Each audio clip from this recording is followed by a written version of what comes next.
প্রবাসী নারী হয় আমাদের কর্মসংস্থান দেবে, না হয় 35 দেবে, না হলে আমরা মানচিত্র চিবিয়ে খাবো। আমরা কিন্তু সাধারণ চাকরি প্রত্যাশী, আমরা সাধারণ ছাত্রছাত্রী। এই সাধারণতা যদি একজোট হয় তাহলে কিন্তু অসাধারণতা 1 সেকেন্ড লাগবে না। এই দেশের নাগরিকত্ব আমরা চাই না, আমরা এই দেশের নাগরিক থাকতে চাই না, আমরা রোহিঙ্গাদের জীবনযাপন করতে চাই। দুঃখের সাথে বলতে চাওয়া হয়, মাননীয় প্রধানমন্ত্রী 20 লক্ষ রোহিঙ্গাকে থাকার জায়গা দিয়েছেন, খাওয়ার জায়গা দিয়েছেন, পড়ার জায়গা দিয়েছেন।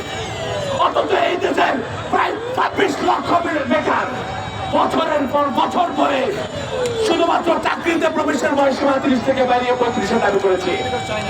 আমরা কিন্তু চাকরি চাইনি, আমরা চেয়েছি আবেদন করার সুযোগ, চাকরির ব্যবস্থা, কর্মসংস্থানের ব্যবস্থা আমরা করে নিব। আমরা কিন্তু এখনো বেকার ভাতা চাইনি।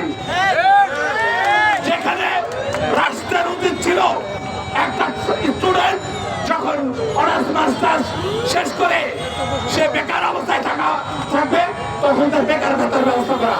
আমরা কিন্তু রাষ্ট্রের সীমাবদ্ধতা বিবেচনায় আমরা বেকার ভাতাটা চাইনি। রাষ্ট্র যদি আমাদের সাথে প্রহসন করে তাহলে আমরা বেকার ভাতা চাইতে বাধ্য হব। হয় আমাদের কর্মসংস্থান দেবে, না হয় 35 দেবে, না হলে আমরা মানচিত্র চিবিয়ে খাবো।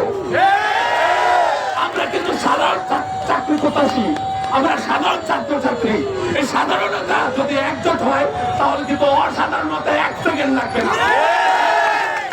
আজকে আমি আমার সহযোদ্ধা ভাই বোনদের পদার্থ আহ্বান জানাতে চাই, আপনারা যারা ঢাকায় আছেন ঢাকায় দাঁড়িয়ে যান, রাজশাহীতে আছেন রাজশাহীতে দাঁড়িয়ে যান, চট্টগ্রামে আছেন চট্টগ্রামে দাঁড়িয়ে যান, 64টা জেলায় দাঁড়িয়ে যান। সারা দেশে এই আন্দোলন কুলুঙ্গের মতো ছড়িয়ে পড়ুক। কান্না করে ঘরে বসে কান্না করে মরাচ্ছে, বাঘের মতো গর্জন দিয়ে মরে আসেন। আমাদের তো এই জীবনের মূল্য এমনিতেও নাই, অমনিতেও নাই।